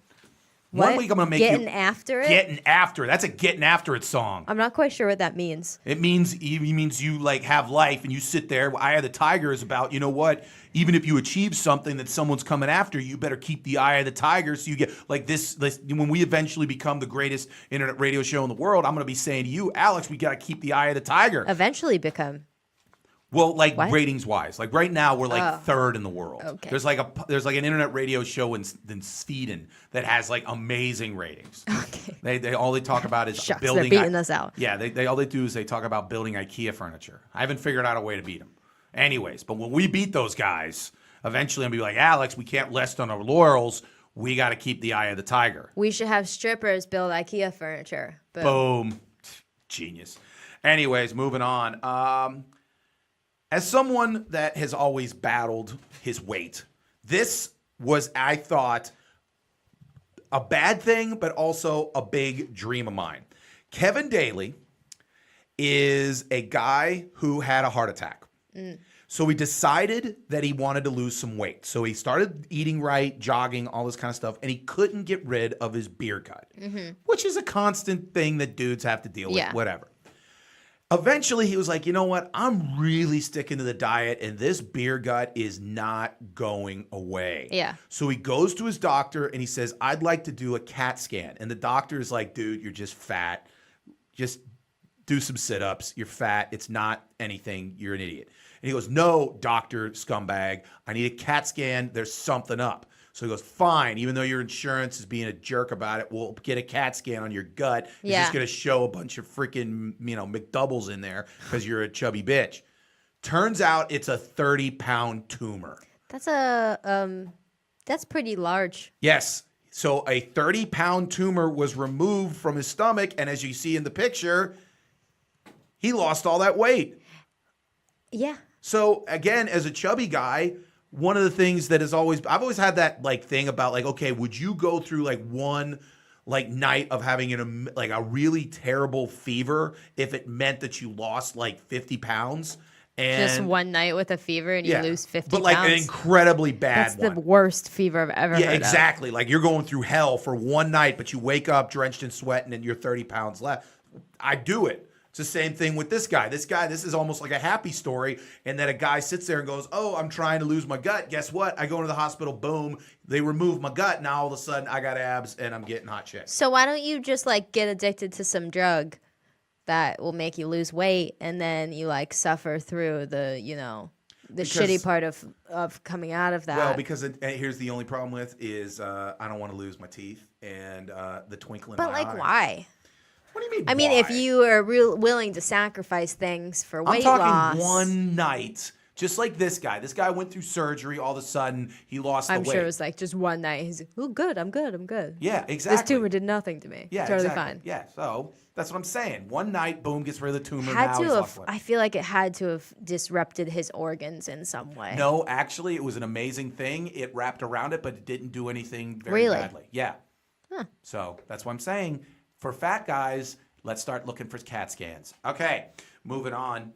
McDonald's is trying to adjust to the palate of the millennials. They're trying to compete with like Chipotle and they're kind of with Panera, and they're figuring out that millennials they want better ingredients and they're willing to pay for them. We want to be healthy. You want to be healthy.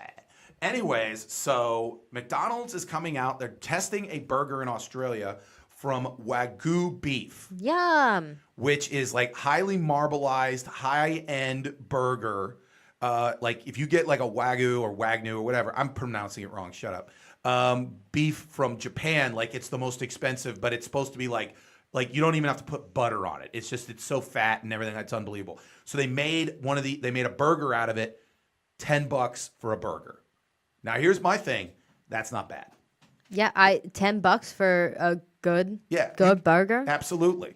And like everything else on that burger looks way better. Like the lettuce and tomatoes and stuff actually looks like it's real. Yes. Not like just the shit that they have on regular McDonald's burgers. Here's my only problem. What? I know that if I go to my local Mickey D's and I get this, they'll put on the correct like bun because it's a nice bun and the burger and everything like that. They're going to get some 17-year-old kid who doesn't give a shit. And he's just going to put too much sauce on it. And you have to have like, only a manager can make this. like you can't have if someone orders it, they have to like say, okay, you can't order this in the drive-through. You gotta drive off. You gotta sit in a special space. We'll play music. Big expensive burger space. Exactly. You can't just, because it's a pointless to sit there and get like a burger from one of the normal numbskulls that make them because they don't care. They're going to slop it on. They're going to, we've all had those. They don't know McDonald's. difference. Yeah. They don't care. So yeah, it's got to be something that there's specifically one person. I'll tip them. I'll pay the $10 and give them an extra $2 or whatever like that. Make the burger right, do all that kind of stuff, and all that kind of. Now the other thing is, would you want the normal McDonald's fries, or would you say I want like different like level? Maybe nicer fries. I don't know what would make McDonald's fries nicer. I don't know, thicker, but then they get into like, I don't know. Maybe just like put a cool sauce with them or something. Yeah. Like a. Or the aioli. Or the fries have to be complete. With this burger, the fries have to be fresh. Yes. Like you can't give me the ones that have been under the heat lamp. What I think that they should do is that if they come out with this burger, they should like through the drive-through, there should be a special like chef's table that you can drive up to, and there's just like a window where you see the person making your burger and stuff, and it's like a lot fancier. And you're sitting at like the chef's table to get your fancy Wagyu burger. Yeah. Okay. So again, I actually like this idea by McDonald's. I'll pay for the nice burger, but again, you can't. It's got to be worth it. Yeah, you can't have the normal scumbag doing it. Speaking of great ideas from the local fast food places, Taco Bell, which just kind of comes out with the great ideas all the time. They amaze me every day. So they've come out with tortilla chips with the sauce that tastes like the hot or mild taco sauce from Taco Bell. Yes. Now, somebody might sit there and say, well, Mike, does that mean they hate Doritos? Are they rivaling Doritos? No, PepsiCo owns both of them. They're going above and beyond. Yeah, exactly. They're taking it to another. It's like how the Wagyu burger, whatever, Yeah. for the McDonald's, the Taco Bell is taking the chips to another level. I can't wait to get these. I can't wait to try them. You think they're gonna? Which one would you go for? I think I'd probably start with the mild. Really? I'd go straight to hot. Well, 'Cause if I in could this take the hot- picture, it's only mild and fire. Yeah, but I'm saying that's what the hot is. I'm saying. Oh. Yeah, I don't know. I see.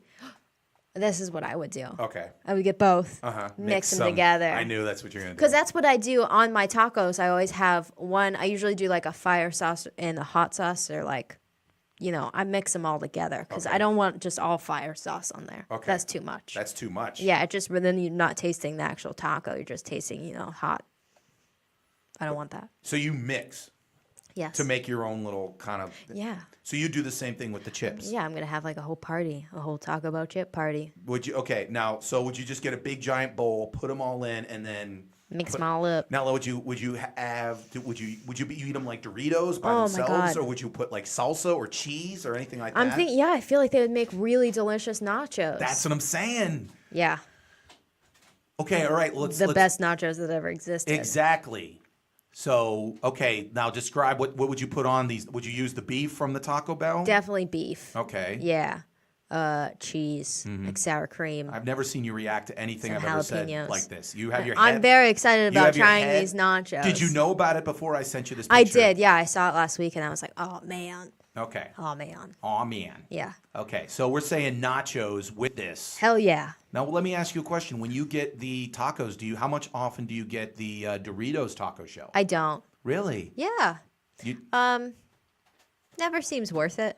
I'm like, it's good, but is it that much better? I tried it and it just tasted like a taco. It The only- wasn't the Dorito didn't overpower. It didn't make it to where it's anything special. The only time I ever get that is if I get one of their like boxes and it comes in the box already. Like, Okay. oh, okay. All right. Yeah. I like it. Yeah. Yeah, but again, it's very taco-like. It doesn't really whatever. I remember the first day that it came out, I went to go get one, Mm-hmm. and I was like, "Oh my god, this is amazing!" But I think I was just kind of like blinded by the newness marketing, of it. yeah. Yeah. They're getting rid of the fries. Already, Well, they said it was only for a limited time, and so they're that's a now very limited time. that's gonna become like their new McRib. In a sense, they only bring out the McRib like once a year for like 3 weeks. Honestly, if they just brought out the fries in the winter, I'd be totally okay with that because that's a very good comfort food. Mm-hmm. You know? I even had it. I normally don't have fries, and I went and had them. Whoa. And I was very pleased. Yeah. The cheese dipping sauce was very good. What are you me about? No, that's all I want now. I just want Taco Bell now. Okay. Well, Taco Bell again. There's your right Please there. sponsor us Yeah. and give me food. Look in that camera and say, "I am your audience." Taco Bell, I'm your audience. I'm your biggest fan. Look at your hair. Let me sponsor you. Yeah. No, you You sponsor sponsor- me. yeah, I'm Give me here. free food, please. Yeah, exactly. What are you doing? I'll sign autographs at every Taco Bell in America. Absolutely. Speaking of someone that would sign autographs at every Taco Bell in America, Who else is doing that? Tommy Lahren or No, Tommy Lahren. she would never do that. Why? She's too good for that. I bet you she's a huge Taco Bell. Nope. But you know also the other thing that she's a huge fan of, putting guns in really unsafe places. Mm-hmm. So she put out on her Instagram photo that she was going to go running, and she goes, "I always make sure that I have a gun with me because you never know who you're going to meet." Now, describe to the people who are listening at home who do not see the picture, Alex, where is her gun currently pointed? Right down the front of her pants, Yeah. pointed at her. Her nanu nanu. Or hoo-ha. Yeah, Or a hoo-ha is a much better word for that. Or woo-hoo. Yeah. Now, the thing that gets me is a bunch of people on Twitter and Instagram, even people who are like in the NRA, were all pointing and saying, this is the most unsafe thing you could possibly. Yeah, you're not helping the cause. Yeah. Now, let me ask you a question. How often do you wear the yoga pants? Pretty often. Okay, well, there's typically no pockets. Right. Usually, if they have pockets, it's a tiny, tiny little pocket. that Not you big can- enough for a gun. No, only big enough that you could put like change or like a key Okay. in. But I mean, like, if there's no pockets, then how would you? Maybe how, I'm sure. How do you carry things when you have no pockets in the yoga pants? I don't carry anything. You just sit there and say, "I'm free and clear," and Yeah, like if I was going running, all I would have with me is my key Okay. to my house, and I'd put that in that little special pocket. Okay, but what if you don't have the little special pocket? Put in the shoe or the sock or something? Mm-hmm. So maybe she needed to show like a gun in her sock or something. I feel like maybe she has special leggings to where there's a nice little like, But bulletproof again, pocket in her if leggings. If she trips, that gun is shooting off her baby maker. That, or like, what if it falls out somehow and like somehow it goes off when it falls out? Yeah. Very scary. So yeah, very I don't. scary and very dumb by her Why to do would that. yeah? Why wouldn't you just, if you had the picture and you were going running and you had like some kind of like strap, it was strapped to you somehow and like in a safe holder? Yeah. Totally cool. Fine. Yeah. Put like 2 on each side like you're John Wayne or Yeah, something. yeah, exactly. Get one of those things that cops wear, like Yeah. a little vesty guy. Yeah. I think it'd be cooler if she had like a hidden like gun, like she's James Bond in like her sock or something. Yeah, Have a like little right- cute little gun Yeah. instead of having like a giant gat, like pointing down at her vag. That's not cool. Yeah, I don't know. I wanted to see if she actually did this and actually went out running with it, I don't know. That would be a whole different story. It's enough that she Because took. this is like, oh my God, I just want people to talk about me, pointing a gun at my hoo-ha. I don't know. It's enough that she pointed a gun at her hoo-ha. Something else that needs to stop. I was mentioning earlier that people, when we were talking about the Beatles, how everyone looks at the younger generation as being stupid. Well, we had eating pods. Yeah. Now we have snorting condoms. I haven't heard of this. Okay, this is all the kids are doing this. Essentially, what's happening is that kids in high school apparently are so addicted to likes that they do challenges. And so the new challenge is you take an unwrapped condom, you try to snort it through your nose, and take it out of your mouth. Ew. Yes. That's worse than I thought. Yeah. So the thing is they talk to actual doctors, and they're like, yeah, there's like 1,000 things that could happen wrong here. One, you could, obviously Get it stuck in there. Number 2, if it goes into your throat, then, you could choke and die. Yep. You could, That rip seems like the open- most likely thing. Yeah. But, What if it got, I feel like it could get stuck in your throat and then you're just like breathing into the condom. What the crap? see what's happening? Even you're doing it. We just made the voice come on. But I feel like you could breathe into it and then there would just be like this huge condom bubble in your throat. Oh my God. Who's the first person who everything's thought to abnormal. snort a condom? I don't know.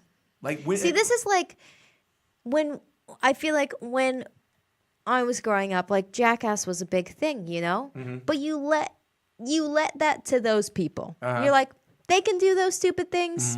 I'm not gonna do that. It's fun to watch, sure, Yes. but I'm not going to personally do those things. I was that always is completely were lost you a fan now. of Jackass? Yeah. I was very bored by them. I mean, it depends on what they're doing. I'm not a huge fan of like seeing people get very hurt, My thing is like in a half-hour show, they would do 2 things that I thought were okay, funny, and Yeah. then like 14 things that I was like, that's just stupid. Yeah, as long as no one was getting like seriously injured, I'm okay with it. Yeah, I mean, again, that's the whole point of like you ever see someone like in a YouTube video jumping off a cliff and landing, and like you always want to see him get up and be like, oh, that was dumb of me type deal. Yeah, but I don't want to see that. Yeah, but like with Jackass, I was always very bored with it because it was like, oh, that's funny, and then it was 15 minutes of like a rake in the balls, and I'm just like, okay, that took no talent. But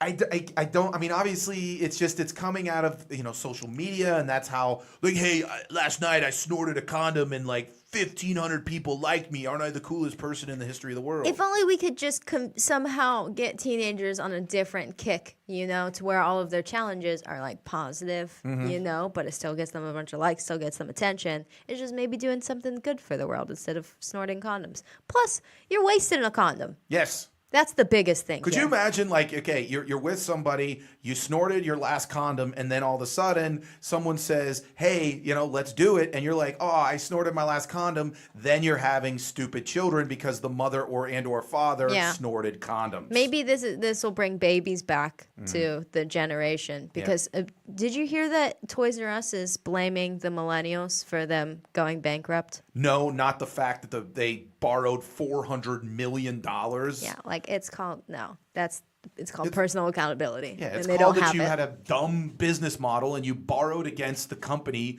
and you owed X amount of $1 billion. There was this whole thing I saw on the it's not because we're not fucking having babies. That's not why. Be a better company. Yeah. Be a And better then maybe we'd want to have babies because of your great company. Yes. Like, I want to buy those toys. Well, let me ask you this question. Just because you're not having babies doesn't mean you can't go buy video games or you can't go buy toys. Very true. Yeah, you buy you probably. And when was the last time you were in a Toys R Us? I don't know, but I do visit the toy section of Target a lot. I'll be honest. I'm a big fan of the toys. That was always the big thing with my mom. Was when I was like 5, 6 years old. You know, America's Most Wanted. Yeah. Okay, well, the guy who hosted that show, the reason why he got into like stopping criminals was because his son Adam got captured or like accosted at a mall in Florida, and eventually they found him where he was dead. Oh my God. Well, that happened like maybe 15 miles away where I lived when I was like 4 years old. So when like my mom would take me to like the mall or take me to Sears, and she'd be like doing boring stuff like finding like pants for me or something like that, I would always be like, all right, I'm out of here. And I would just go to the toy department and I go hang out. And she'd always be like, you're scaring me because Adam happened 15 minutes. What happens if it happens to you? And it never did. So, man, nuts to you, Mom. But that was always my big thing, is I'd always go off to the toy department because I wanted to see what the big time toys were. Yeah. Big, huge I think fan that's of, every kid's dream. yeah. Big fan Not of G.I. Joes. snorting condoms. Not snorting condoms. Speaking of something that should be every person's dream, this is totally true. This was found in legitimate news articles. So, it's the Civil War. Mm-hmm.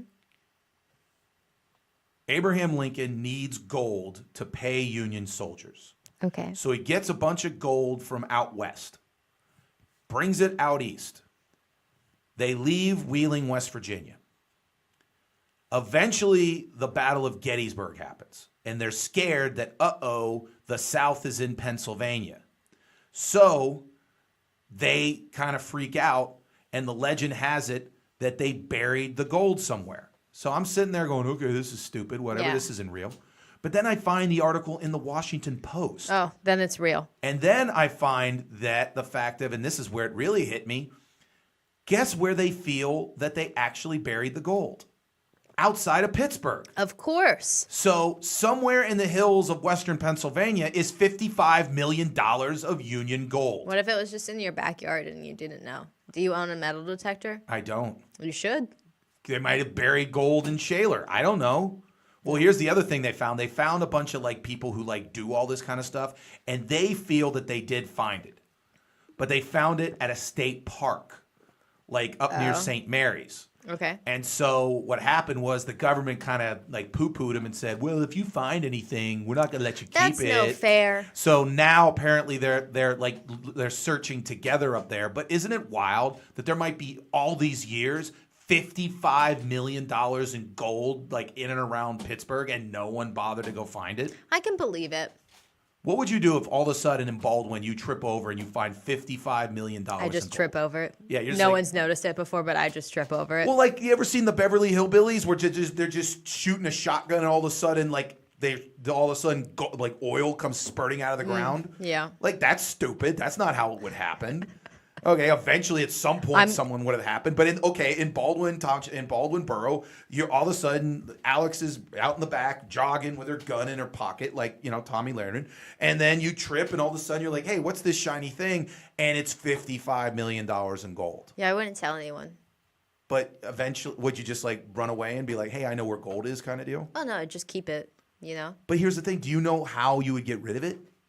I slowly invest it. In how? Where do you take gold? How? Or like maybe just when I want to retire. Mm-hmm. But where will you take it? That's always the big thing about people. Gold. There's so much intricacy in like stealing diamonds or stealing paintings. Yeah. Because it's not like stealing money where it's like, okay, I have money, I can just keep it under my Right. mattress. You got to know somebody that knows where, like, what to do with gold. I'm sure I can figure it out. I'm sure that's something you could probably Google. But if you where can I take my gold and get money for it? But imagine you went to one of those cash for gold. Oh type no, places. not those. Like legitimate. Like where can I take gold bars that like I have saved for my whole life? Where can I take them?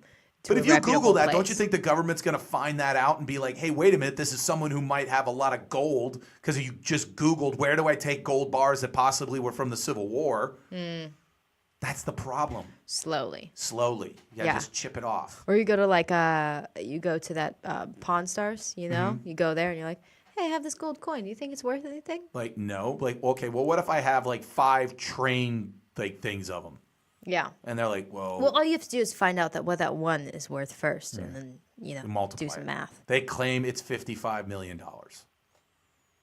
Which I'd be okay with stumbling upon that. I'm That- buying a metal detector. buy a metal detector, but apparently that's what that. If Toys R Us would have found it, then maybe there'd be Toys R Us. True, Maybe but they who would have cares? stopped complaining about millennials not having babies and went through the hills of Western Pennsylvania to find some gold. It's like, do we need anyone else telling us to have babies? No, we don't. Yes. I don't know. I'm not agreeing. I'm just saying I wish Words, I found the okay. gold. Anyways. All right. Moving on. Last story. Apparently, we talked about earlier this year, or actually last year, a great way for women to earn money is selling their underwear. Yes. You can like anonymously have men bid on your used underwear. Right. Well, this guy apparently shows again how valuable women's underwear are. Robert Chicali, who is a judge in Long Island, had a woman working for him who he became infatuated with. So over months, he would break into the woman's house and steal her used underwear. Here's my thing. If the man was nice enough and just said, Alex, here's the deal. I'm a huge fan. $50 every pair of used 50? panties. What's your price? 50 might be okay. Maybe 50. like 75 or 100. I'd say I need enough to buy a nice new couple pairs of underwear. that's my thing. I'm your agent on this. Here's my thing. I'd say 75 I'd say 75 to 100 is the starting point. But part of that is I don't want you to be paying for new underwear. Right. I would say in that 75 is not new underwear charge. Yeah. It's 75 plus new underwear. Yeah, Okay. like plus tax. Yeah. Well, that's the tax. Like get the new underwear. Yeah. But here's the deal. If a guy came up to you and said, all right, 75 plus a pack of new underwear. Yeah. I just every couple weeks I need some fresh new underwear that you wore. Yeah. Would you be cool with that? I would definitely be cool with it. Okay, I think that's where this Unless guy, the dude is the creepiest thing in the world. well, of it's course going he's to, the creepiest thing in the world. But He I wants mean, to like, be I don't dirty want it women's to underwear. escalate to like him killing me. You know what I Okay. mean? Like, I don't want it to be. But if he kills you, there's no more underwear. No, but like, see, this is the thing where I feel like it's a serial killer escalation kind of thing. You know what I mean? Where it starts with like voyeurism and you're just like watching people and then you're like stealing their stuff. And then eventually you're getting so comfortable with them that you're killing them. You know, I don't want that to happen. I understand. So as long as I have some way of telling that it would not escalate, See, that's why you need a middleman. That's why you need like me to be your agent. right? So I'm your I represent many women Yeah. who are selling their underwear and they contact me. The dudes contact me like, hey, who do you got? I'm like, Yeah. I won't say their names. I'm like, okay, I got 24-year-old, smells like Dookie. We're good. What do you want? It's like 75. And I go 75 plus $10 for new underwear. Boom, sold. You never meet the guy. Yeah. Boom. That might be nice, but they might not want the underwear as much as they never meet you. Mm. Also, this guy in the picture has a legitimate permanent frown, and that's so sad for him. That's probably why he has to steal people's underwear, is because he has a permanent frown and no ladies want to get with him. I'm Or sorry, the sir. fact that he steals women's underwear when he could just go online and just bid on them like anybody else. But then they wouldn't have a personal touch, you know? And also, he wouldn't be currently in jail being made fun of by the Mike Sasson Show. Right. Yeah. So there's a yin and yang to both. Just smile sometime, bro. There you go. That is News and Notes. Thank you very much to everyone listening. Our final segment, as always, is Comment Your Ass Off. Plays the song. Or don't. It's up to you. To the world, say hello to the villain that spins you out. This is where we, if you minded commenting on the show when we were recording it live on Facebook Live, we read your comments and we comment on them. That's Thank you for explaining that. Yeah, it's not that difficult, people. I understand if you're saying, what do you mean comment your ass off? I just explained it again, damn it. Go ahead. Ken, he said, great show. I'm pretty sure he's talking about Roseanne, but we're just going to pretend like he's talking about us. Yep, thank you for the comment. He said the Flying Nun is next in the shows that they're going to reboot. Flying Nun, definitely, yeah, I think be a Trump supporter. Go ahead. Yeah. Sally Field, that was her big break. If the money is big, all will be on. I'm not quite sure what that means. Big is in all caps, if that helps. Yep. If the money is big, all will be on. Yep. Totally. I think he's talking about the Friends reunion. If the money's big. Oh. Like they're saying if somebody comes, like even Jerry Seinfeld earlier said that like someone came up to him and said, hey, would you reboot the show? He didn't completely shut it down. He goes, I'm never saying never. What he's saying to someone is, hey, Netflix, give me the money. find me, find that gold bars up in Pittsburgh and double it. And then I might talk to you about one episode. Damn. Yeah. That's a lot of money. If Jerry Seinfeld said to Netflix, all right, $100 million for me and $100 million for Larry David, and like 20 million, so like let's say $300 million. And he says, I will give you 13 episodes brand new of Seinfeld. I bet you they sign it. Yeah. That's a brand new 13 episodes of Seinfeld if they got everyone back. They got Jerry, they got Larry David to write it with them, they got all the original writers, everybody's back. And 13, I mean, the show is over 20 years old and is still in heavy syndication. Yeah, which is crazy. 13 new episodes, which means those shows can be then put into syndication on top of that. Yeah. And then if he says, hey, there's no seasons, if I want to do another 13 episodes, it might be 3 years from now, whatever, it doesn't matter. I bet you they'd come up with that deal. That's my prediction. Netflix will make a deal. We'll see. We'll see. Okay, any other comments? That was it. There it is. Thank you very much to everyone who has watched, who has listened. We love doing the show. Again, thank you to Alex, producer extraordinaire, and happy Easter to everyone. Hope you didn't hate the snow earlier this week. Apparently, we're getting more later. Yeah. Winter never Snow. ends. It never ends. It's the Mike Sasson Show. Keep listening to local music here at www.riversedgepgh.com. And again, keep gearing up. May 12th, the Millvale Music Festival. We'll have the announcement. We'll start having some of the bands on the show. It's going to be really a lot of fun. Looking forward to that. Again, keep listening to local music. Keep listening to local comedy. I will be Friday in Uniontown, Pennsylvania. Check my Facebook for that. And then Saturday, I will be in Indiana County with the great Ray Zawatny. We're co-headlining together. So that's going to be a lot of fun. Catch me out there. Catch Alex when she's eating Taco Bell and treat her as the D-list celebrity that she wants to be. It's the Mike Sasson Show. We'll see you later. Bye.